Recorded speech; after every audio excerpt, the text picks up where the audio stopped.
D'après les informations de BFM TV, tombé ce lundi soir, l'état de santé de Pierre Palmade, victime d'un grave accident de la route vendredi dernier, ne serait plus inquiétant.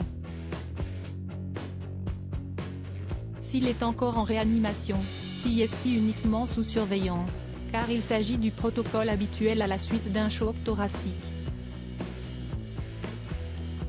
D'après les informations d'un proche, il a subi des blessures importantes dont 4 côtes cassées, un poumon décollé ainsi qu'un hématome au foie.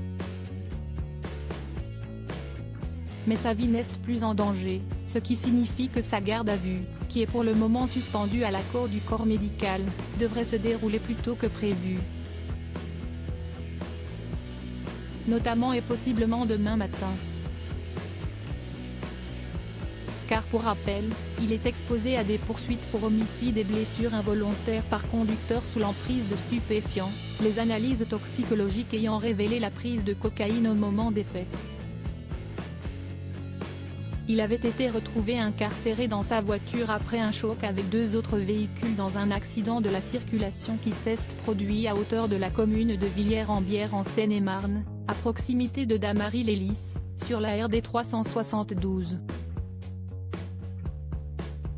Il avait été hospitalisé au service de réanimation du Kremlin-Bicêtre, Val-de-Marne, son pronostic vital étant à ce moment-là engagé. 3 personnes ont été grièvement blessées lors de l'accident de la route impliquant la responsabilité de Pierre Palmade ce 10 février 2023. D'après les premiers éléments de l'enquête, la Peugeot de l'humoriste a percuté frontalement une Renault Mégane, après s'être déportée, dans laquelle se trouvaient 3 personnes, une femme enceinte, son beau-frère de 40 ans, qui conduisait la voiture, et l'enfant de ce dernier, âgé de 6 ans. Vendredi soir, ils étaient tous 3 en urgence absolue et grièvement blessés. La jeune femme, enceinte de plus de 6 mois, a perdu son enfant mais ses jours ne sont plus en danger. Elle a subi depuis une opération du dos. Suite à ce drame, le procureur a décidé de requalifier l'enquête en homicide et blessures involontaires par conducteur ayant entraîné une incapacité totale de plus de 3 mois. En effet, le parquet a considéré que le fœtus était viable, ce qui explique le nouveau chef d'enquête. Un médecin devra désormais déterminer lors de l'autopsie si le bébé a respiré ou pas, poumon ouvert. De tristes détails. Les 2 passagers toujours recherchés et les 3 victimes sont toujours hospitalisés. Le petit garçon de 6 ans était toujours, ce lundi 13 février, dans un coma artificiel à l'hôpital Necker, où les médecins l'ont placé pour laisser son cerveau au repos. Son pronostic vital est toujours engagé. Il souffre également de blessures à la mâchoire et au menton.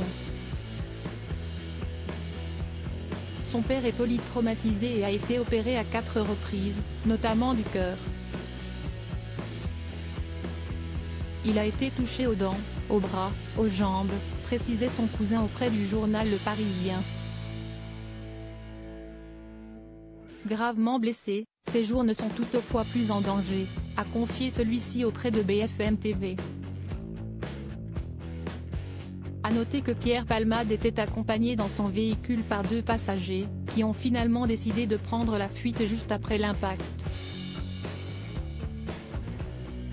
Un comportement irresponsable passible de poursuite pour non-assistance à personne en danger.